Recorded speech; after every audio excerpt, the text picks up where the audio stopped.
AKTU के exams के लिए अभी भी YouTube के रैंडम वीडियोस देख रहे हो? मुझे भी वही प्रॉब्लम थी। फिर मैंने डाउनलोड किया यूनिक सीरीज ऐप जो AKTU के सिलेबस के हिसाब से बना है। अब हर सब्जेक्ट एकदम इजी लगता है। यहाँ मिलते हैं जो वीडियो लेक्चर्स, नोट्स और प्रीवियस ईयर पेपर्स, सब AKTU सिलेबस के अकॉर्डिंग। बेस्ट पार्ट, पहली परचेज पे 20% ऑफ भी है। बस कोड यूज करो SAVE20। डाउनलोड करो अभी unique series app, smart students की चॉइस। हेलो फ्रेंड्स, स्वागत है आपका यूनिक सीरीज प्लेटफॉर्म पर। साथियों, आज हम बात करें प्रोजेक्ट मैनेजमेंट की।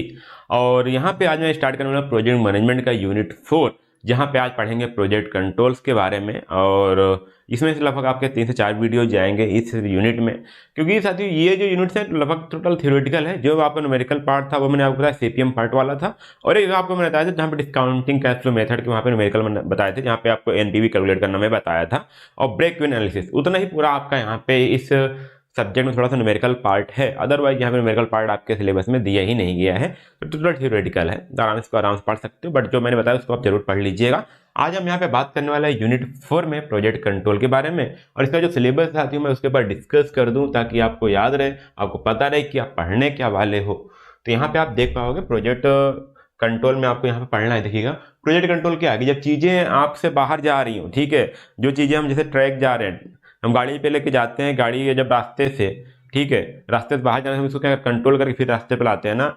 टर्निंग कर रहे हैं, टर्निंग करते समय अगर तेज टर्न हो तो हम उसको कंट्रोल करते हैं ना, एक्सीलेटर कम करते हैं, ब्रेक लगाते हैं, कुछ करते हैं ना, क्लच दबाते हैं, तो क्या कंट्रोल है। तो सिर्फ जब प्रोजेक्ट हम ले जा रहे होते हैं, प्रोजेक्ट चल रहा है, काम हो रहा है, तो वहाँ पर सकता है हम ट्रैक पे नहीं जा रहे हो, तो उन चीज़ों को कंट्रोल करना पड़ता है। तो वहाँ पे कुछ एक्शंस लिए जाते हैं, कुछ चीज़ें आती हैं, कुछ टाइप्स कंट्रोल होते हैं, तो वो हम यहाँ पे बात करेंगे। तो यहाँ पे हमारा आएगा प्रोजेक्ट स्कोप कंट्रोल आएगा, प्रोजेक्ट चेंज कंट्रोल आएगा, कंट्रोल ऑफ शेड्यूल्स आएंगे, रिसोर्स आएगा आपका, कॉस्ट कंट्रोल और क्वालिटी कंट्रोल। यहाँ तो साथियों ये आज मैं इस लेक्चर में पढ़ने वाला हूँ, इतना हम लोग पढ़ेंगे।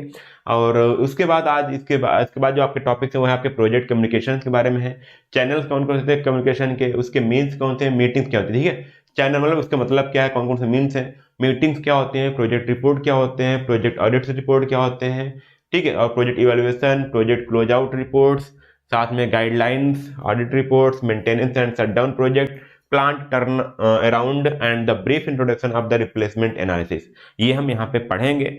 और इसका साथ ही आप बुक अगर पढ़ लो तो एसेंशियल ऑफ प्रोजेक्ट मैनेजमेंट, जो PHI लर्निंग के है, शायद आई थिंक कामराजन करके राइटर हैं, उनसे पढ़िएगा। आपको मैं लास्ट वाले यूनिट में काफ़ी ज़्यादा हर वीडियो में मैंने बताया था, उसी से बुक से पढ़ेंगे तो चीज़ें समझ में नहीं आएगी, लेकिन आपको कंटेंट मिल पाएगा। समझना है तो आपको लेक्चर देखना पड़ेगा, क्योंकि उस बुक में जो है वहाँ थोड़ा सा प्रैक्टिकल लैंग्वेज में दिए हैं, थोड़ा सा रिसर्च लैंग्वेज में दिए हैं, थोड़ा सा आपको समझने में प्रॉब्लम हो सकती है।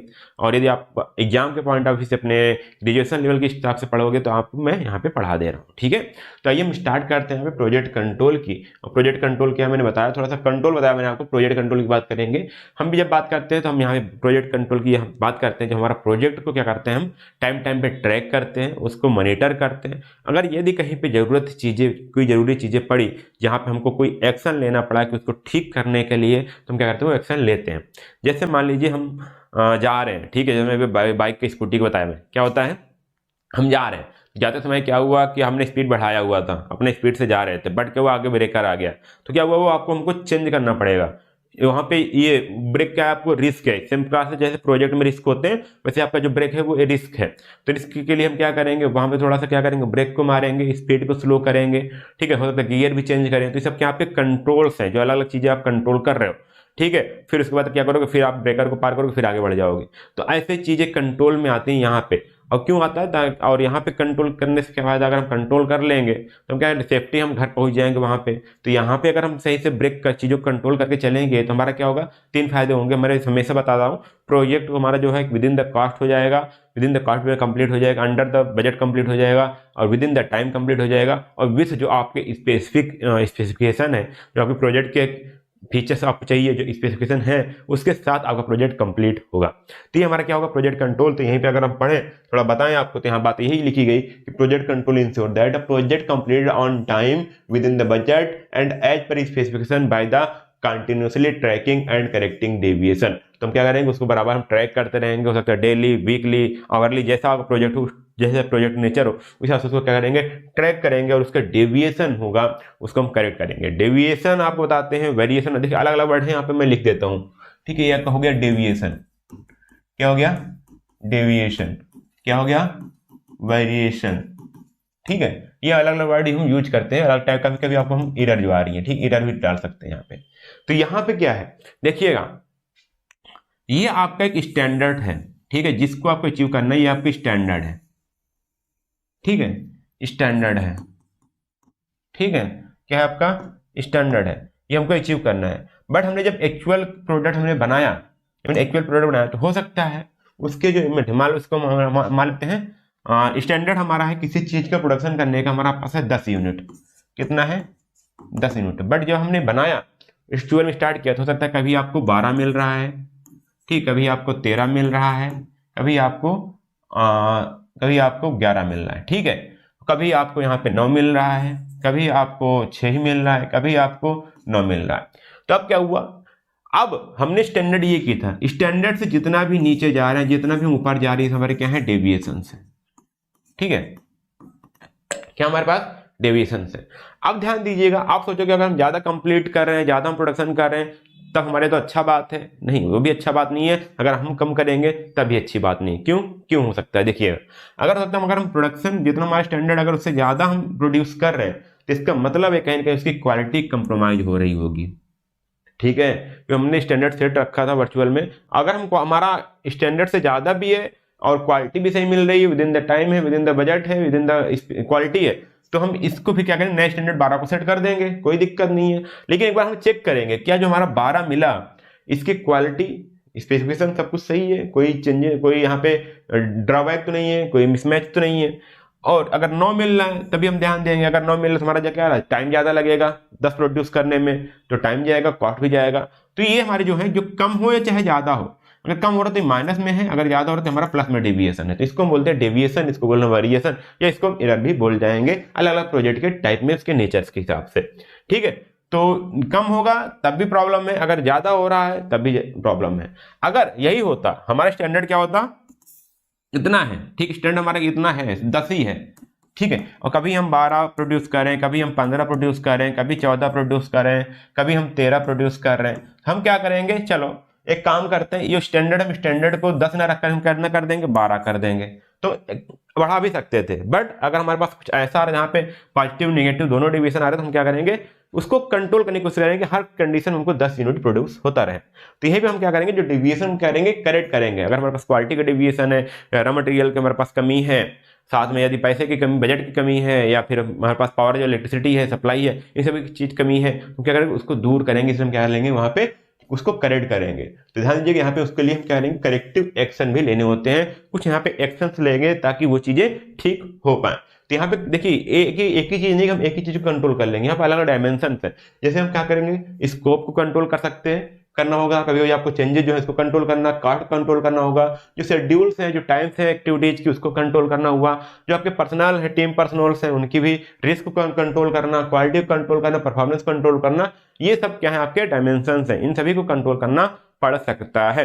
तो इन सभी को हम एक एक करके धीरे धीरे हम पढ़ते हुए चलते हैं। क्या आता है आपका स्कोप कंट्रोल, क्या होता है स्कोप, क्या होता है स्कोप, जब प्लानिंग करते हो तभी आप सारी चीजें डिसाइड करते हो कि ये चीज हमारी जो प्रोजेक्ट है इसको इस कॉस्ट में करना है, इस टाइम में करना है, ये डिलीवरेबल्स होने वाले हैं, ये एक्टिविटीज होने वाली हैं, इतनी रिसोर्स की जरूरत पड़ेगी, इतनी मशीन की जरूरत पड़ेगी, इतने इक्विपमेंट की जरूरत पड़ेगी, इतने आपके मैनेजर्स होंगे, इतने सुपरवाइजर होंगे, इतने सेमी स्किल्ड पर्सन होंगे, इतने स्किल्ड पर्सन होंगे, इतने आपके लेबर होंगे, सब चीज वहां पे आप क्या करते हो, प्लान करते हो, ठीक है। लास्ट में आपको डिलीवर क्या करना है, जो आपके प्रोजेक्ट है उसकी स्पेसिफिकेशन क्या होगी, ठीक है, उसमें क्या फीचर्स होने चाहिए, क्या फैसिलिटी होनी चाहिए, क्या क्वालिटी होनी चाहिए, सब चीज वहां पे फिक्स करते हो।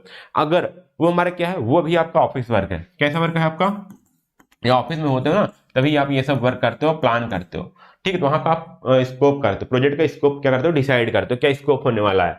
तो अगर आपका जो प्रोजेक्ट का स्कोप है उसको यदि हम मॉनिटर करें और उसको मैनेज करें प्रोजेक्ट एक्टिविटीज को, ताकि वो सेम रहे और हम with in the scope of the project, हमने स्कोप किया था यहाँ पे, देखिए वहां पे हमने क्या लिया था, उसके बाद हम क्या करेंगे, उसको एक्चुअल में काम कर रहे हैं, ठीक है, उसमें क्या करना, उसको मैनेज करना, उस स्कोप को ध्यान में रखकर काम करना, ताकि हमारा जो प्रोजेक्ट की स्कोप है वो डिफाइंड तरीके से हमारा चीज बनता रहे, चलता चला जाए। तो हमारा क्या होगा, वहां पे स्कोप कंट्रोल, अगर उसमें कोई चेंजेज होता है, अगर स्कोप मतलब जहाँ पर हम बना कर रखा थे उसमें कोई चेंजेज होता है तो वहाँ पे कहलाएगा स्कोप चेंज, और उसको हम क्या बोलेंगे, वहाँ पे हम स्कोप को कंट्रोल करेंगे। ध्यान दीजिए वहाँ क्या करेंगे, स्कोप को कंट्रोल करेंगे। तो यहाँ पे अगर स्कोप में कोई चेंजेज आती है, कोई प्रपोजल आता है कि आपका स्कोप जो है उसमें चेंजेज है, तो वहाँ पे ध्यान पूर्वक हम क्या करेंगे, उसको एग्जामिन करेंगे और उसका इम्पैक्ट क्या पड़ेगा आपके कॉस्ट, टाइम और क्वालिटी पे, ठीक है, बिफोर इम्प्लीमेंटेशन। ठीक है, अगर इंप्लीमेंट करने से पहले हम क्या करेंगे, इसको एग्जामिन करेंगे कि उसका क्या होगा, कॉस्ट, टाइम, क्वालिटी पे क्या इफेक्ट पड़ेगा। यदि इफेक्ट पड़ रहा है और ज्यादा इफेक्ट पड़ रहा है या थोड़ा बहुत है, ज्यादा इफेक्ट पड़ रहा है जिस पर आपका कॉस्ट बढ़ सकता है, टाइम बढ़ सकता है, क्वालिटी कंप्रोमाइज हो सकती है, तो हम क्या करेंगे, उसके लिए क्या करेंगे, स्टेक होल्डर जो हमारे हैं उनसे हम क्या लेंगे, अप्रूवल लेंगे कि आप ये चेंजेस करवा रहे हो, इसके कारण आपका ये चेंज हो सकता है, टाइम ज्यादा लग सकता है, बजट बढ़ जाएगा, तो आप इसको अप्रूव करिए कि आप इस पर सहमति करते हो कि नहीं करते हो। यदि कुछ ऐसा चेंज है, ठीक, कोई ऐसा चेंज है जिसमें आपका टाइम, कॉस्ट, क्वालिटी ज्यादा इंपैक्ट नहीं पड़ता है और with in the time cost, हम विद इन द टाइम और कॉस्ट प्रोजेक्ट कंप्लीट हो जाता है, तब जरूर नहीं, तब हमको वहां से अप्रूवल लेने की जरूरत नहीं है। ये भी ध्यान दीजिएगा, अप्रूवल तब लेंगे जब आपका टाइम, कॉस्ट, क्वालिटी ज्यादा कॉम्प्रोमाइज हो रहा है, ज्यादा आपका ओवर हो जाएगा या फिर ज्यादा चेंजेज हो आएंगे, इंपैक्ट पड़ेगा, तब हम क्या करेंगे, वहां से स्टेक होल्डर से हम अप्रूवल लेंगे। ऐसा क्यों होता है, ध्यान दीजिएगा, अगर हम थोड़ा सा आपको चेंजेज करते हैं किसके स्कोप में, ठीक है, मोस्ट चेंजेस नीड, जैसे आपको फॉर्मल ऑथराइजेशन, ऑथराइज करने के बाद वहां पे ऑथराइजेशन लगती है।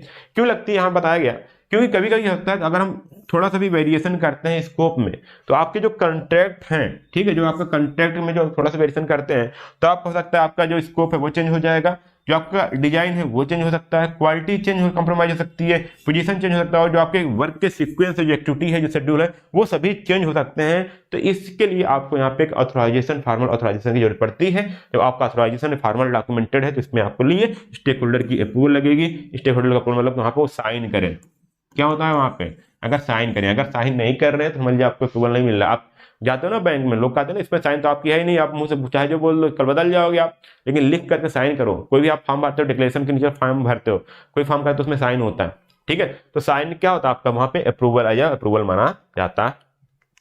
अब देखिए अगर कोई चेंजेस भी होता है तो वहां पे एक आपका कंट्रोलर चेंज कंट्रोलर होता है, जिसके पास एक बुक होती है, उसको बोलते हैं यहाँ पे प्रोजेक्ट चेंज कंट्रोल रजिस्टर। अगर कोई चेंज होता है तो इनका ये क्या है, इनकी एक रिस्पॉन्सिबिलिटी है कि उसको अप टू डेट रखें, ठीक है, ताकि आगे फ्यूचर में कोई भी प्रॉब्लम आती है तो ट्रांसपेरेंसी दे पाए कि आपने इस प्रोजेक्ट के स्कोप में आपने ये चेंज करवाया था, इस दिन चेंज कराया था, आपका ये यहाँ पे अप्रूवल भी हुआ है, ठीक है। तो इसलिए वहां पे एक यहाँ पे चार्ज चेंज कंट्रोलर होता है, जिसके पास एक रजिस्टर होता है, कौन सा, प्रोजेक्ट चेंज कंट्रोल रजिस्टर, जिसको अप टू डेट किया जाता है यदि कोई स्कोप में चेंजेज होती है तो। अब ये हमारा था ऑफिस में, मतलब कि जो हमारा प्लान वर्क था, जो मेन डिजाइन था, जो मेन हमारा फ्यूचर प्रेडिक्शन था, जो मेन हमारा इमेजिनेशन था प्रोजेक्ट को लेकर के, अगर उसमें कोई चेंज हो सकता है तब, ठीक है। अब बात करते हैं अगर हम उस प्रोजेक्ट को एग्जीक्यूट करना स्टार्ट कर दिए हैं एट द साइट पे एक्चुअल में, और यदि उस पर कोई चेंजेज आते हैं, उसमें कोई आपका मॉडिफिकेशन आता है, उसको बोलते हैं यहाँ पे चेंज कंट्रोल। अब यहाँ पे उसको क्या बोलेंगे, चेंज कंट्रोल बोलेंगे। इसका एक सिंपल सा एग्जांपल ले सकते हैं आप, जैसे आपके पास घर बन रहा है, घर बन रहा था, आपने एक घर में कोई भी विंडो नहीं लगाई थी, सोचा कि ये मेरा पर्सनल रूम रहेगा, यहाँ पे विंडो नहीं होंगी, यहाँ हम एसी लगवाएंगे, ठीक है। बट आगे चलते ही जैसे पता चला कि थोड़ा सा आपने देखा, व्यू देखा, मैंने कहा यार यहाँ पे एसी छोड़ो, यहाँ पे एक बड़ी सी विंडो लग जाए तो हमको ये व्यू अच्छा मिल जाएगा, पीछे वाला व्यू अच्छा मिल जाएगा, ठीक है। तो आपने क्या किया, जब आपके दीवार उठी थी 3-4 फीट तक, आपने कहा यहाँ पे मुझे विंडो लगवानी है और इस साइज की लगवानी है। आपको एक्चुअल में तो था नहीं, ठीक है, तो प्रोजेक्ट स्कोप तो वहाँ थोड़ा चेंज हुआ, लेकिन वो अब कब हो रहा है, डायरेक्ट आपका एग्जीक्यूशन फेज में हो रहा है। जब प्रोजेक्ट आपका एग्जीक्यूट हो रहा है तब यहाँ पे कुछ चीजें आपको मिलेंगे। क्या मिलेगा, अब क्या पहले पता नहीं था तो आपने विंडो का फ्रेम भी नहीं लाया था, ठीक है, तो आपने क्या किया, विंडो के लिए स्पेस छुड़वाया, विंडो की स्पेस छुड़वाया, उसके लिए क्या ऊपर लिंटर डालना पड़ेगा, ये तो अभी हो गया। फिर लास्ट में क्या पड़ेगा, उसमें आपकी विंडो फ्रेमिंग होंगी, उसमें स्टील लगेंगे, वुडन लगेंगे, ठीक है, आपके ग्लासेस लगे, तो अलग आपका कॉस्ट बढ़ेगा नहीं बढ़ेगा। तो अब क्या हुआ, एक्चुअल में क्या हुआ, आप वो एग्जीक्यूशन फेज में, आपके डिजाइनिंग फेज में, आप जो आप एग्जीक्यूट कर रहे हो वो उसके डिजाइन में भी चेंज हो रहा है और एग्जीक्यूशन स्टेज पे चेंज हो रहा है। तो वहां पे आपको उसको कंट्रोल करना है, तो आपको चेंज कंट्रोल पे हम बात करेंगे, वहां पे चेंज कंट्रोल्स होंगे। तो change control is essential part of the project management, specially in the construction project where design and execution changes often lead the cost and time overrun. अब क्या हुआ, अब जो कॉस्ट तो मैंने बढ़ा दिया और जो विंडो कटिंग का है उसके साथ आपका टाइम भी तो लगेगा ना, तो वहां पे टाइम से भी आपका चेंज हो जाएगा, आपकी जो प्रोजेक्ट कंप्लीशन टाइम है वो बढ़ जाएगा। तो इसके लिए आपको यहाँ पे चेंज कंट्रोल की बात होती है। तो यहाँ पे due to the complex nature of the construction professional frequency make the decision based on the assumptions and past experience. तो यहाँ पर अधिकतर जो आपका कंस्ट्रक्शन प्रोजेक्ट होते हैं वहाँ पर अधिकतर जो आपके डिसीजन होते हैं किस पे होते हैं, वो एजम्पशंस पे होते हैं और पास्ट एक्सपीरियंस पे होते हैं, जिसको कभी कभी आपको लास्ट स्टेज पे या लेटर स्टेज पे आपको बदलना पड़ सकता है जब आप इसको एग्जीक्यूट कर रहे हो तब।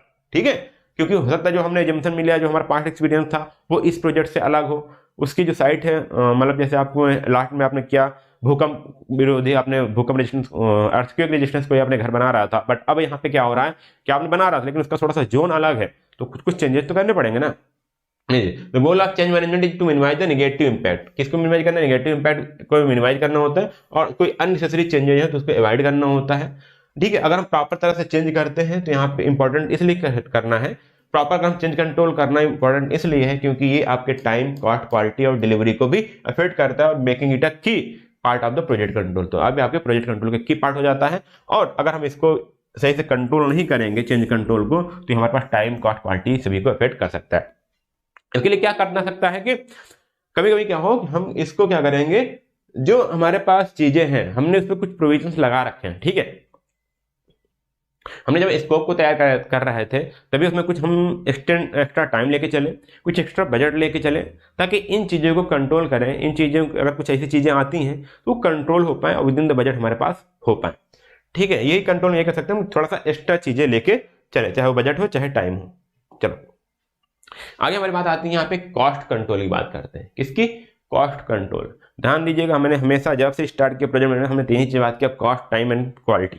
ठीक है, अब कॉस्ट को कंट्रोल करना क्यों जरूरी है भाई? पैसा पैसा पैसा पैसा पैसा क्यों करती है, वही बात है यहाँ पे। देखो, अब cost control is the process monitoring and managing the project expense to ensure they stay within the approved budget, involves making the mid course correction when required to avoid overruns. देखिए कुछ मिला के यहाँ पे cost control हम क्या करेंगे, बीच बीच में हम ट्रैक करेंगे। अभी मैं आपको बताऊंगा एक ईवीएम, ठीक है, अर्न वैल्यू मैनेजमेंट, इसी लेक्चर में बताऊंगा आपको परफॉर्मेंस कंट्रोल में। ठीक है, तो वहां पे हम इसकी बात करेंगे, वहां पे आपके कॉस्ट की ही बात होती है, कॉस्ट, और वहां पे टाइम की बात होती है, कैसे हम इसको कंट्रोल करते हैं। तो ये देखिएगा बीच में हम क्या करेंगे, एक्सपेंसेस को हम देखते रहेंगे, कितना हमारा एक्सपेंस हुआ, हमारे पास कितना बजट है और कितना वर्क कंप्लीट हुआ, कितना परसेंट वर्क आपका कंप्लीट हुआ। अब पता चला आपका 25% वर्क कंप्लीट हुआ है, और आपने जो कॉस्ट लिया वो 50%, जो प्रोजेक्ट कंप्लीट होता है 50% आपने क्या किया, खर्च कर डाला।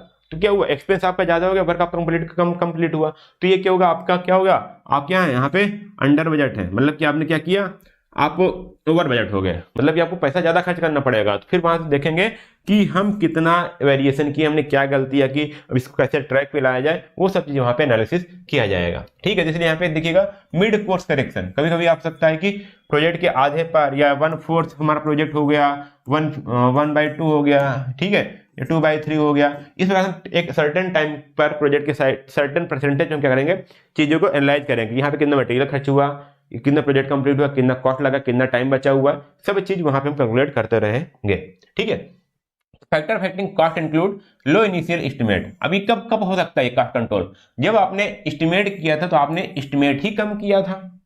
ठीक है, क्या किया आपने, मार्केट प्राइस आपने मान लीजिए आपने घर बना रहे थे, आपने ब्रिक की बात की है, ब्रिक की जो प्राइस थी वो थी आपकी 2000 रुपीज पर 500 ब्रिक। ठीक है, 500 ब्रिक के लिए आपको 2000 रुपये देने होंगे, बट आपने जब ये रियल प्राइस है, मतलब एक्चुअल प्राइस है, बट आपने क्या किया, जब आपने एस्टिमेट किया तो आपने इसको कितना लगा रखा था, आपने इसको सिर्फ 1500 लगा रखा था।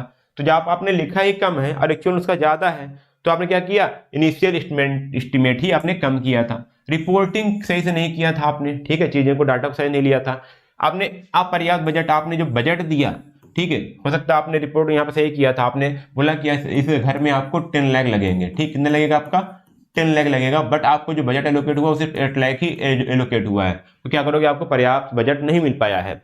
चेंज इन इनपुट प्राइसेस, ठीक है, यही बात हुई। ये हो सकता है हमने सही ले आया था, बट जब हमने प्रोजेक्ट हमारा 2 साल तक चला, 2 साल बाद जब 6 महीने बाद हमने जो वही ब्रिक लेने गए तो वहां पे आपका जो प्राइस है वो बढ़ के 2500 हो गया था।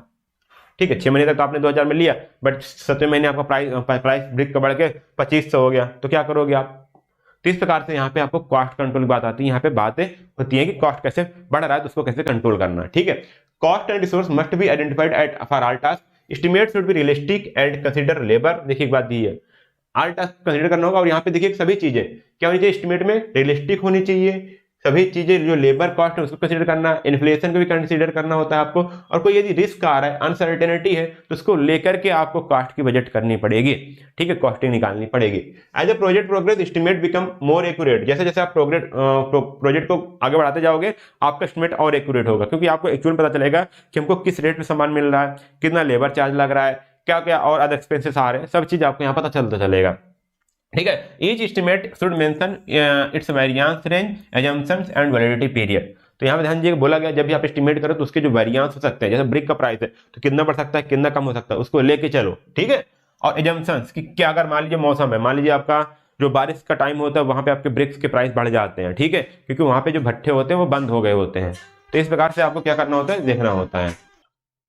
हम बात करते हैं टीम्स कंट्रोल की। टीम कंट्रोल क्या बताता है कि जब हमारे पास काम चल रहा है तो वहाँ पे जो हमारी टीम्स हैं उनका मोराल बराबर बना रहे, वो मोटिवेशन उनका बना रहे और अच्छे पूर्वक उनका परफॉर्मेंस अच्छी तरह से, उनकी एफिशिएंसी बनी रहे और अच्छी तरह से वो वर्क में इन्वॉल्व होकर के वो प्रोजेक्ट को एग्जीक्यूट कर पाए। तो यह बात होता है during this process proper control is exercise on the project team to ensure that team remains focused on the task पे क्या हो रहा फोकस रहे, ऑन हैंड टीम्स मोराल को बनाए रखें, ठीक है, और मोटिवेशन हमारा बना रहे किसके लिए, एट हाई लेवल, अच्छे लेवल हमारा मोटिवेशन बना रहे, ठीक है। तो ये चीज हमारी बात होती है यहाँ पे टीम कंट्रोल को लेकर के, क्योंकि टीम को भी वहां पे चीजें होनी चाहिए। अगर टीम हमारी डाउन हो गई, उनका मोराल डाउन हो गया, उनका मोटिवेशन डाउन हो गया, तभी उनकी एफिशिएंसी कम हो जाएगी। जब एफिशिएंसी कम हो जाएगी तब जो उनका जो हमारा टाइम है या फिर जो उनकी एफिशिएंसी कम हो जाएगी तो हमारा आउटपुट हमारा अफेक्ट हो जाएगा, ठीक है। अगला आता हमारा शेड्यूल कंट्रोल। शेड्यूल कंट्रोल मतलब कि हम कैसे बात करते हैं, यहाँ पे हम टाइमिंग को देख के बताते हैं। शेड्यूल मतलब टाइमिंग, हमारा जो प्रोजेक्ट है with in the time complete होना चाहिए। तो schedule control is the process of monitoring and managing the project timelines. क्या करेंगे हम इसमें, हम प्रोजेक्ट जो हमारा टाइमलाइन है प्रोजेक्ट के, जो हमारी छोटी छोटी एक्टिविटी है उनको मॉनिटर करना, उनको हम क्या करना, उनको मैनेज करना। ये इंश्योर करता है हमारा जो प्रोजेक्ट है वो हमारा जो प्लान टाइम फ्रेम है उसके अंदर कंप्लीट होना, ठीक है। यहाँ क्या करता है, it helps control the issue like incorrect time estimate, wrong task sequencing and incomplete prior task. मतलब कि ध्यान दीजिएगा, अगर आपने ये आपको बताता है कि जो आपने यदि आपने इनकरेक्ट टाइम को सही से एस्टिमेट नहीं किया तो उसको कंट्रोल करिएगा, ठीक है। अगर आपने सीक्वेंसिंग अलग कर दी टास्क की तब भी आपकी टाइम शेड्यूल आपका चेंज हो जाएगा। और आपने यदि कोई इनकम्प्लीट प्रायर टास्क, मतलब जैसे आपका 10 दिन में यहाँ पे ए था, ठीक है, यहाँ पे बी था, ठीक है, यहाँ से आपको सी स्टार्ट होना था, ठीक है। अब इसके लिए आपका टाइम था दिया गया था 5 दिन और इसके लिए आपका 7 दिन। लेकिन जब ये वाला 5 दिन था आपने इसी को आपने क्या किया, 7 दिन में कंप्लीट कर रहा है। और जब तक ये कंप्लीट नहीं होता तो आपने अगला स्टार्ट नहीं कर पाओगे। तो ये क्या हुआ, 5 दिन में स्टार्ट करना था लेकिन 5 दिन में आपने क्या किया, इनकम्प्लीट टास्क था बी, ठीक है, ए वाला। तो इसलिए आपका प्रोजेक्ट अगला एक्टिविटी आपका स्टार्ट नहीं हो पाया, इसलिए आप क्या हुआ, आपका इनकम्प्लीट टास्क हुआ। इसके लिए आपको मैंने पहले बता चुका, यहाँ पे एक मेथड है आपका सीपीएम एनालिसिस, ठीक है, क्रिटिकल पाथ मेथड। तो उसके हिसाब से यहाँ पे नेटवर्क डायग्राम बनाया जाता है। नेटवर्क एनालिसिस के द्वारा सभी एक्टिविटीज को लिखा जाता है और उसके बाद आपका क्या किया जाता है, उसके सहायता से आपके प्रोजेक्ट को एग्जीक्यूट किया जाता है। अगला हमारा आता है रिस्क रिस्पांस कंट्रोल। रिस्क क्या है साथियों, जो आपकी अनसर्टेनिटी है, ठीक है, कोई प्रोजेक्ट में कभी भी कुछ हो सकता है, वो आपकी है क्या, अनसर्टेनिटी है। तो उसको यहाँ पे कंट्रोल करने की बात होती है यहाँ पे, तो वो हमारा आता है रिस्क रिस्पांस कंट्रोल। तो देखिए, monitoring and managing known and unknown project risk to reduce their impact. मतलब कि कुछ तो आपके रिस्क पता होते हैं, जैसे मान लीजिए प्राइस बढ़ाना है तो प्राइस बढ़ना वो रिस्क एक पता है, लेकिन इतना बढ़ जाना वो अनसर्टेन है। तो और वो रिस्क वो होते हैं जो आपके प्रोजेक्ट पे निगेटिवली इम्पैक्ट डालें, ठीक है। जो जैसे आप चाह रहे हो वैसा चीज नहीं कर पा रहे तो आप क्या है के लिए क्या है, वो एक रिस्क है, ठीक है। तो it involves executing risk management plans and continuously updating strategy since risk dynamic and change through out the project. यहाँ पे देखिएगा, यहाँ पे एक आता है रिस्क रजिस्टर, यहाँ पे मेंटेन किया जाता है रजिस्टर, तो main tool use to track the and manage the risk. तो क्या यूज किया जाता है यहाँ पे, रिस्क रजिस्टर होता है जिसको हम यूज करते हैं रिस्क को ट्रैक करने के लिए, मैनेज करने के लिए। अब ये क्या क्या रिकॉर्ड करता है, ध्यान दीजिएगा, इसमें क्या क्या रिकॉर्ड करते हैं, ये रिकॉर्ड करते हैं इसमें कि it regard the mitigation option, कौन कौन से ऐसे ऑप्शन है जिसको हम रिस्क को कम कर सकते हैं, ठीक है। रिस्क को कम करने के लिए कौन कौन से हमारे पास रास्ते हैं और क्या क्या एक्शन होगा एक्चुअली में, ठीक है, जब हमारा रिस्क आएगा तब, ठीक है। और उसका प्रोग्रेस क्या होगा, कैसे हम उसको इंप्लीमेंट करेंगे रिस्क को, जो हमारे पास यहाँ पे स्ट्रेटजी है, जो ऑप्शंस है, उसको हम कैसे इंप्लीमेंट करेंगे रिस्क के आने पर, जब हमारा रिस्क आएगा तब, वो हम बात करेंगे। The risk control group ensure all agreed risk measures are implemented efficiently and update the register regularly। तो यहाँ पे आपका ग्रुप होता है, ठीक है, जैसे टीम मेंबर में ही एक अलग ग्रुप बना दिया जाता है जिसको बोलेंगे रिस्क कंट्रोल ग्रुप, और ये इंश्योर करता है किसको, रिस्क को मेजर करना, उसको इंप्लीमेंट करना और साथ साथ इसको रजिस्टर में रेगुलरली आपको अपडेट करना। जो हमारा यहाँ पे रिस्क रजिस्टर है उसमें अपडेट करना। तो क्या इस प्रकार से हम क्या करेंगे, रिस्क को कंट्रोल कर रहे हैं, क्योंकि आप सारी चीज आपकी रिटर्न फॉर्म में है। जब रिटर्न फॉर्म होगी तो आपके चीजें कंट्रोल होती रहेंगी, आपको पता रहेगा ये रिस्क आ रहा है, ये रिस्क को हम ये रिस्क है, इसके लिए हमको ये ऑप्शन, हमको ये स्ट्रेटजी हमको फॉलो करनी है ताकि हम रिस्क को कम कर नहीं पाए। देखो रिस्क को कैसे कम करते हैं वो भी यहाँ पे बात होती है। यहाँ पे देखिए अलग अलग अप्रोचेज हैं। यहाँ पे देखिएगा पहला हमारा क्या है, रिस्क रिडक्शन एंड एलिमिनेशन। हम कोशिश करते हैं कि जो हमारा रिस्क है, रिस्क का जो इम्पैक्ट है उसको हम कम कर पाए, ठीक है। ऐसा एक्शन ले, ऐसा कुछ उपाय ढूंढे कि हमारा जो रिस्क है, रिस्क से हमारा जो इम्पैक्ट उसका कम हो पाए। मतलब कि कोई ऐसा रिस्क आया जिसके कारण हमारा प्रोजेक्ट की कॉस्ट 2 लाख बढ़ने वाली थी, ठीक है, 2 लाख बढ़ने वाली थी, प्रोजेक्ट का 2 लाख हमारा बढ़ जाता। बट हमने क्या किया, कुछ ऐसे हमारे पास अदर रिसोर्सेज थे, ऐसे अदर सप्लायर थे कि उसी प्राइस उसी मटेरियल को क्या करते, वो कम रेट में अवेलेबल करवाने वाले थे। तो हमने क्या किया, उनको किया और सिर्फ हमारा क्या आया, इसमें हमने 1.5 लाख कम कर लिया, ठीक है। 1.5 लाख हमने क्या किया, सेव करके हमारा जो कॉस्ट बढ़ा, सिर्फ बढ़ा आपका 50,000 आपका बढ़ा। तो हमने क्या किया, रिस्क को हमने क्या किया, इम्पैक्ट को हमने क्या लिया, कम कर लिया, जो हमारा 1.5 लाख हमने बचा लिया, ठीक है। तो अब क्या हुआ, रिस्क को हम क्या किए, मिनिमाइज किए या तो एलिमिनेट किए। अगला हमारा था रिस्क ट्रांसफर, तो shifting risk to the another party as a insurance, ठीक है। फ्लड आने वाला था, मुझे फ्लड का हमने क्या किया, इंश्योरेंस करवा लिया, ठीक है, ताकि हमारा फ्लड आया, अर्थक्वेक आया तो हमने इसको डाल दिया, भाई तुम इंश्योरेंस कंपनी वाले देखो अगर ऐसा कुछ आया तो हमारे प्रोजेक्ट की कॉस्ट सब आप लोगे, ठीक है। तो वो अपना कुछ चार्ज लेते हैं, उसके साथ अपना इंश्योरेंस का वो ट्रांसफर होते हैं। तो रिस्क ट्रांसफर हमारा हो गया। रिस्क अवॉइडेशन, तो यहाँ पे क्या होता है, changing plan to prevent the risk occurrence. हमने क्या किया, प्लान को चेंज कर लिया, ठीक है। अगर हमको लगता है कि हमें प्रोजेक्ट बनाना था, बट हमने क्या किया, साइड को गया, देखा हमने, अच्छा किया, हमने थोड़ा सा एनालाइज किया, पता चला यहाँ पे ये एरिया फ्लड एरिया है, यहाँ पे काफी फ्रिक्वेंटली फ्लड आता है। तो आपको हमको लगता है कि हमारा जो फ्लड आएगा और हमारे प्रोजेक्ट को काफी ज्यादा अफेक्ट करेगा, तो हमने क्या किया, उसको प्लान को चेंज कर लिया, उस साइड हमने क्या किया, बदल दिया, किसी और जगह पे हमने साइड को चुना। तो यहाँ पे क्या हुआ, हमने क्या किया, प्लान को ही चेंज कर लिया, ठीक है, या डिजाइन को ही हमने चेंज कर लिया ताकि हमारे पास वो रिस्क ना आए।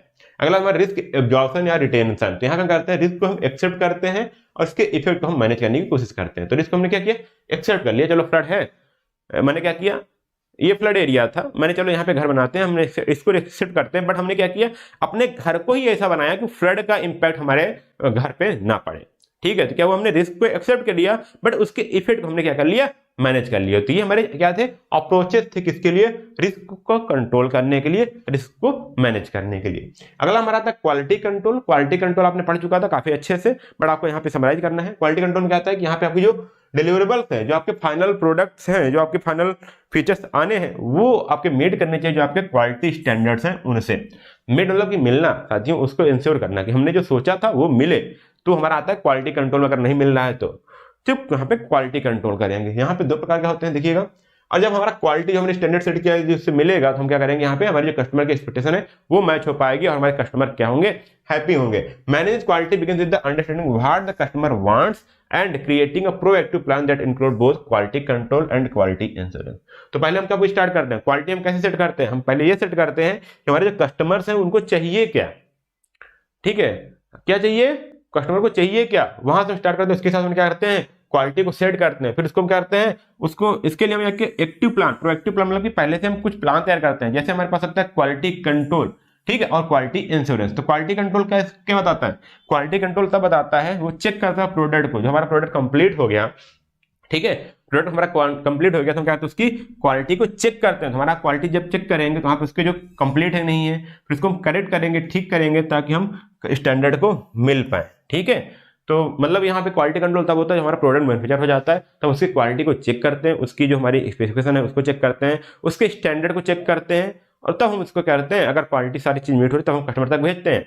तो यहाँ पे क्या होता है, देखिए peer reviews, inspection and testing. तो यहाँ पे आप क्या कहते हैं, पीयर मतलब आपको प्रोडक्ट बन गया तो अगल बगल जो आपके रिव्यूज हैं लोगों को देंगे प्रोडक्ट को टेस्ट करने के लिए, उनके रिव्यूज क्या आते हैं, उनके इंस्पेक्शन करेंगे, उस पर हम टेस्ट करेंगे, ठीक है। तो हमारे पास क्वालिटी कंट्रोल, बट वहीं पे सेम अलग प्रोसेस है यहाँ पे क्वालिटी इंश्योरेंस। यहाँ पे क्या करते हैं, जब प्रोडक्ट मैन्युफैक्चर हो रहा है तभी उसके प्रोसेस को ही हम क्या करते हैं, असेस करते रहते हैं, उसके प्रोसेस को ही हम चेक करते हैं, उसके प्रोसेस को ही मॉनिटर करते हैं और उसको वहीं पर ठीक करने की कोशिश करते हैं ताकि हमारा जो एंड प्रोडक्ट निकले प्रोसेस के बाद ये ठीक निकले। ठीक है, क्या निकले? ठीक निकले। तो हम क्या करते हैं, उसके प्रोसेस को ही, यहाँ पे जो प्रोसेस हो रहा है मैन्युफैक्चर होने से पहले, मैन्युफैक्चरिंग के टाइम पर ही हम उसको ठीक करने की कोशिश करते हैं ताकि हमारा जो प्रोडक्ट हो वो सही मिले। तो it ensure that proper method and procedure are followed as per process checklist project audits. अब यहाँ पे क्या करते हैं हम, चेकलिस्ट तैयार करते हैं, प्रोसेस की ऑडिट्स करते हैं, यहाँ पे रिव्यू करते हैं बाय मैनेजर्स और बाय पार्टी।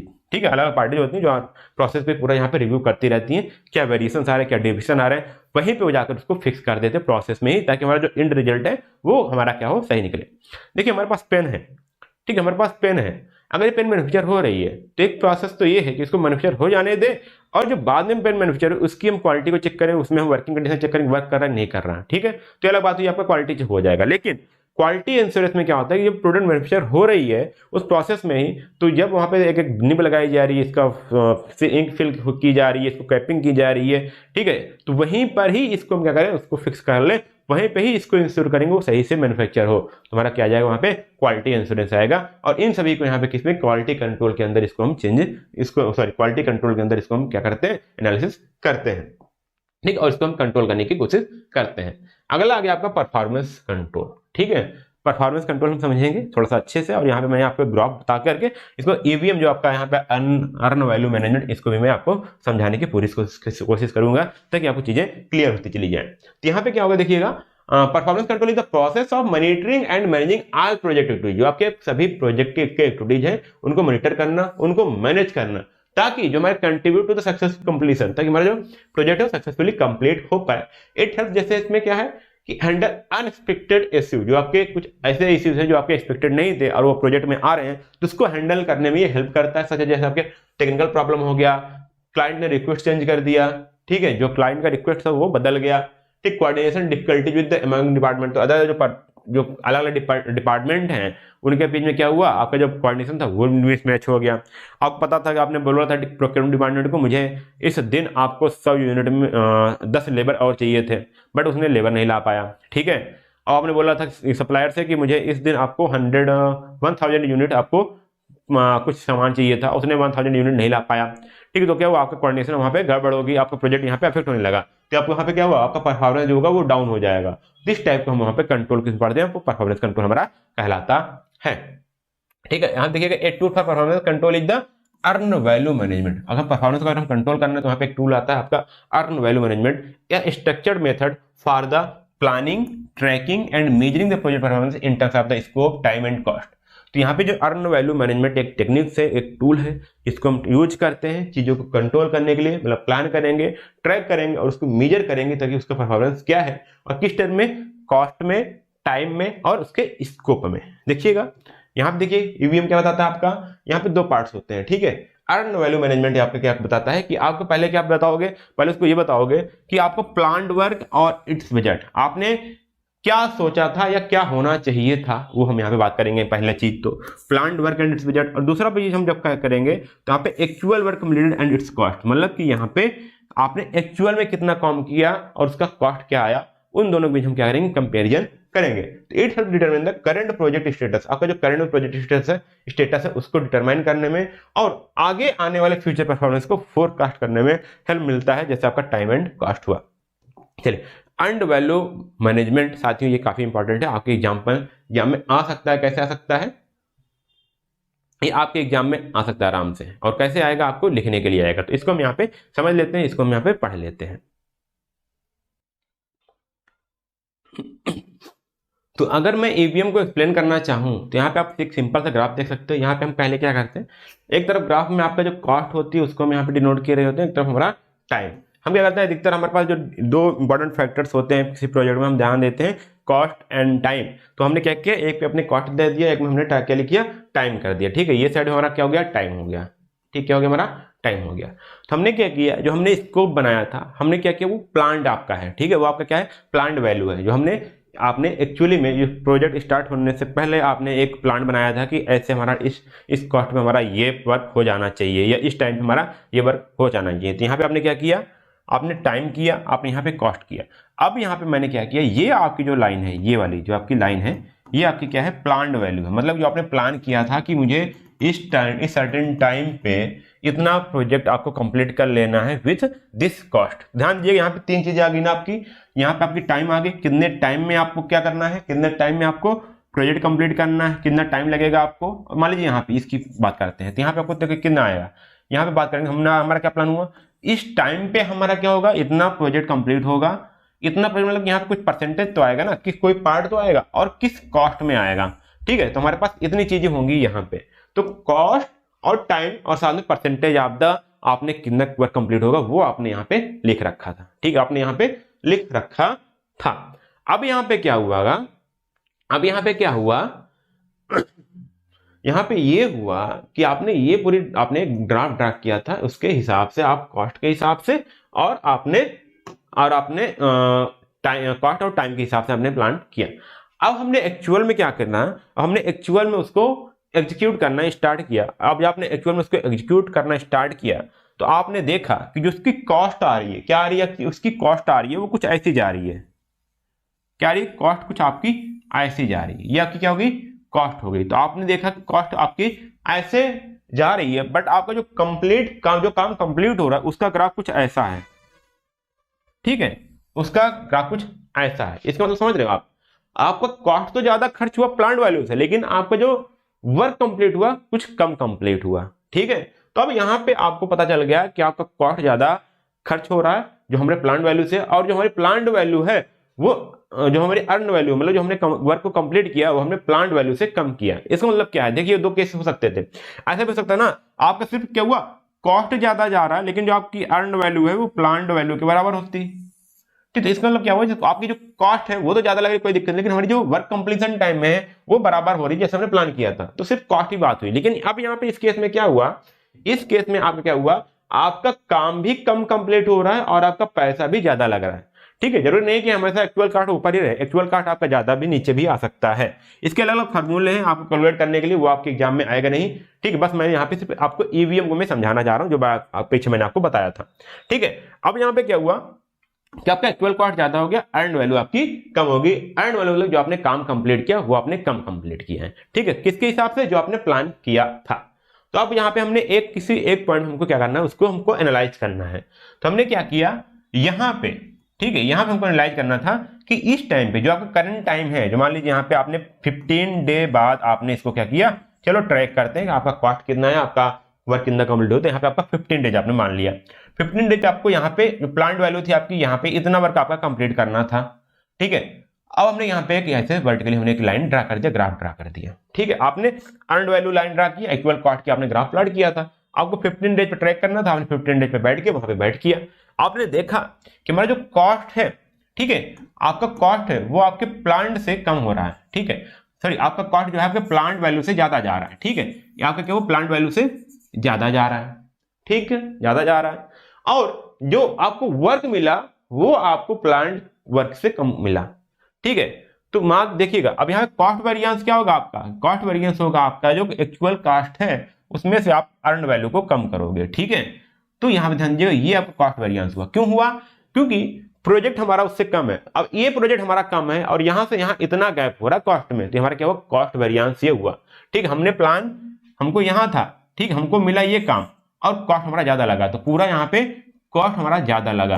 ठीक है, तो ये आपका कॉस्ट वेरिएंस हो गया। और टाइम कितना ज्यादा कम लगा, सॉरी टाइम का क्या वेरिएंस आएगा, तो इसके बीच जो डिफरेंस होगा प्लांट वैल्यू माइनस का अर्न वैल्यू आपके आ जाएगा यहाँ पे शेड्यूल वेरिएंस आएगा। ठीक है, अब चलो यहाँ पे आपने देखा शेड्यूल वेरिएंस, अब क्या हुआ इसको मैं यहाँ पे थोड़ा सा करता हूँ। ठीक है, तो ये यही कहीं पे प्लांट वैल्यू को क्या करेगा, वो क्रॉस करेगा। तो अगर हम यहाँ पे एक हॉरिजॉन्टल लाइन लगाएं तो हो सकता है आपका यहाँ पे क्या है, कुछ टाइम आए। ठीक है, इसको कम करो तो यहाँ मान लीजिए आपका ये वाला जो पॉइंट आया यहाँ पे आया आपका 10 डेज।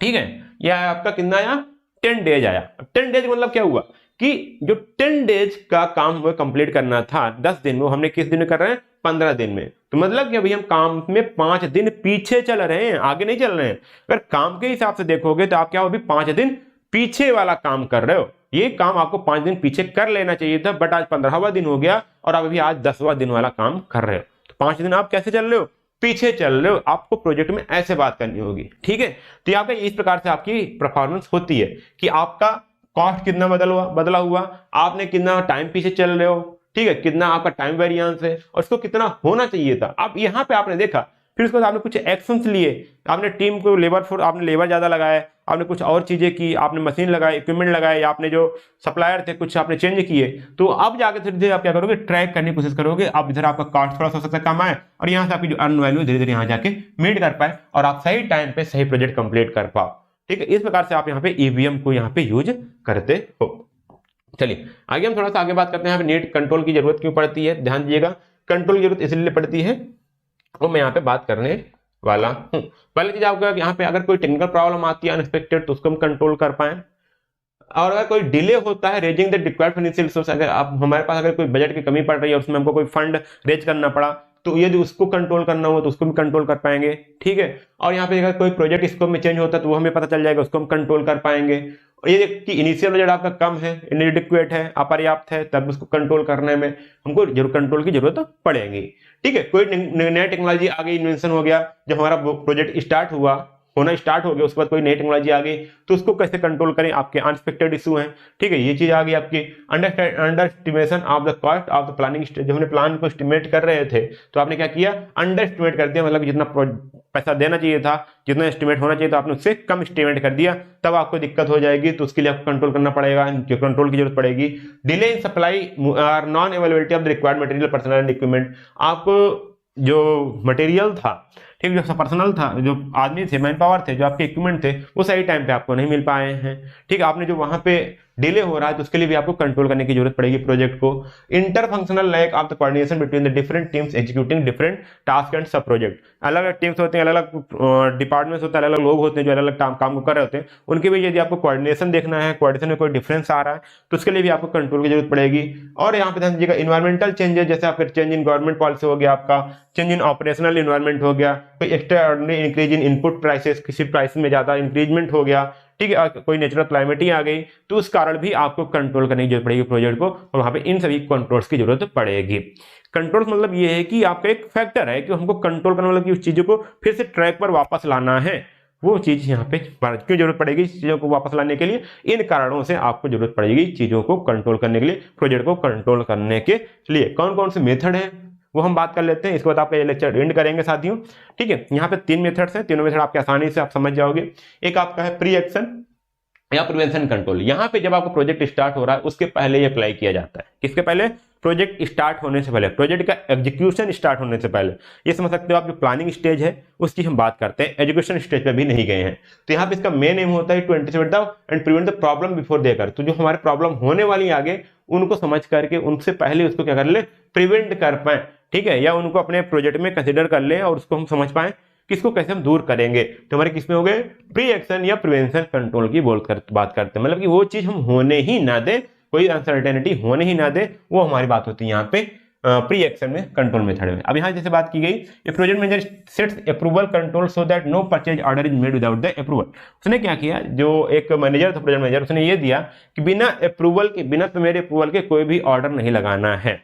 ठीक है, तो अब क्या होगा यहाँ पे, अब क्या हुआ, उसके पास आपकी जो आप जाओगे जब अप्रूवल लेने, तो उसको कॉस्ट देखेगा कितना कॉस्ट है, कितना मटेरियल आप अप्रूव कर रहे हो। अदरवाइज क्या होता, आप मटेरियल ज्यादा मंगा कर सेल कर दे रहे हो, तो उसको जब आप उससे अप्रूवल लोगे ना, तो उसको पता रहेगा कि इस दिन आपको इतना मटेरियल आया था, कितना दिन चलेगा, कितना खर्चा होगा, और फिर बार बार किस फ्रीक्वेंट जरूरत पड़ रही है। तो उसके अंदर में आप कंट्रोल में रहोगे। ठीक है, जो आपका प्रोक्योरमेंट डिपार्टमेंट है, या जो आपको ऑर्डर लगा रहा है, परचेज ऑर्डर, वो कंट्रोल में रहेगा कि मुझे यहाँ पे ऊपर से जाकर मुझे अथॉरिटी लेनी पड़ेगी, इसलिए सही मात्रा में, सही क्वांटिटी में मुझे जाकर के यहाँ पे अप्रूवल लेना है, और सही चीज में, सही जगह हमको इसको सप्लाई भी करना है, ताकि इसका वेस्टेज ना होने पाए।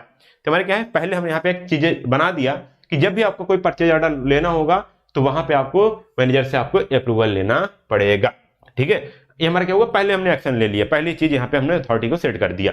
अगला पता था हमारा कॉन्करेंट मेथड कंट्रोल, मतलब कि जब प्रोजेक्ट चल रहा है उस दौरान हम क्या एक्शन ले सकते हैं, क्या मेथड होगा उस टाइम पे। जैसे यहाँ पे बात किया, apply during the project execution, main aim is to monitor and correct the issue in the real time. तो रियल टाइम जब आपका प्रोजेक्ट एग्जीक्यूट हो रहा है, उस टाइम पे आपका प्रोजेक्ट को मॉनिटर करना और उस पर आपको करेक्शन एक्शन लेना, उसको ठीक करना, हमारा कौन सा कहलाएगा, वो कहलाएगा आपके कॉन्करेंट में कंट्रोल्स होंगे। जैसे आपका हो गया resolving team conflict immediately correcting delays before the escalate. तो आपने क्या किया कि जो टीम कॉन्फ्लिक्ट था उसको आपने क्या किया, तुरंत आपने उसको रिजॉल्व किया ताकि आपका जो प्रोजेक्ट है वो डिले ना हो पाए। ठीक है, मान लीजिए 2-3 टीम है, उसमें आपका क्या वो बहस हो गई, बहस हो गया तो क्या होगा, चलो मैं ये काम नहीं करूंगा, वो काम नहीं करूंगा, ठीक है, मैं इस टास्क को नहीं करूंगा। तो उसके पहले आप उसको वो ज्यादा मामला बढ़े उसके पहले आप उसको सोल्यूशन सॉल्व कर लो। प्रोजेक्ट मैनेजर का काम ही होगा इसको सॉल्व करना ताकि सभी लोग काम कर पाए। ठीक है, दे एस्केलेट हो गया। आगे बात करते हैं पोस्ट एक्शन कंट्रोल की बात करेंगे, मतलब कि प्रोजेक्ट कंप्लीट होने के बाद यदि कोई आता है तब applied after project the completion. जैसे यहाँ पे हो गया main aim is to evaluate the final result and learn for the future project.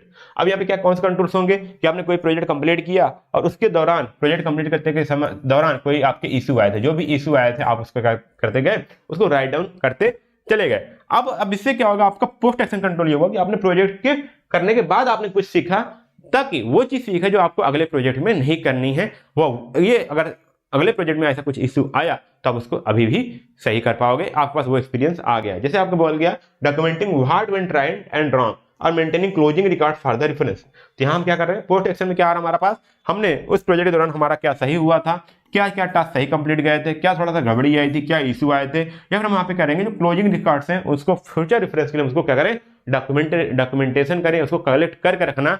वो चीज हमारा फ्यूचर प्रोजेक्ट में हेल्प कर पाएगा। लेकिन सीखा हमने कहां से था, प्रोजेक्ट के कंप्लीट होने के बाद। तो हमारा कौन सा आएगा, पोस्ट एक्शन कंट्रोल यहाँ पे आएगा। तो प्रोजेक्ट के स्टार्ट होने से पहले हमने जो एक्शन लिया, जो हमने काम किया, वो हमारा कहलाएगा प्री एक्शन या प्रिवेंशन कंट्रोल। प्रोजेक्ट के दौरान हमने जो कंट्रोल्स किए, जो हमने चीजें चेंजेस की, वो हमारा आएगा कॉन्करेंट कंट्रोल्स। और प्रोजेक्ट के कंप्लीट होने के बाद जो हमने एक्शन लिया वो आपका आएगा पोस्ट एक्शन कंट्रोल्स के बारे में यहाँ पे बात होगी। तो ये साथियों था आपका, मैंने बताया आज प्रोजेक्ट कंट्रोल के बारे में। ये छोटा सा चीज था। अगली बार हम बात करेंगे कम्युनिकेशन चैनल्स, मीन्स और जो आपके अलग अदर टाइप्स के चैनल्स हैं उसकी हम बात करेंगे। फिर ये प्रोजेक्ट ये भी आपका यूनिट धीरे धीरे आपका कंप्लीट हो जाएगा। आप हमारे साथ पढ़ते चलिएगा, आप इसके यूनिट को पढ़ते चलिए। आपके पीडीएफ नोट्स होंगे जो आपके ऐप पे मिल जाएंगे, वहां से आप पढ़ सकते हो। ठीक है, तो पढ़ लीजिए। अगर पढ़ना चाहते हो तो वीडियो देखना चाहते हो आराम से इसको लगा के देखते रहिए वीडियोज को, आपको कोई इशू नहीं आने वाला, आराम से पढ़ते हुए चले जाओगे। ठीक है, चलो फिर बात करते हैं अगले वीडियो में मिलेंगे, तब तक के लिए धन्यवाद, जय हिंद।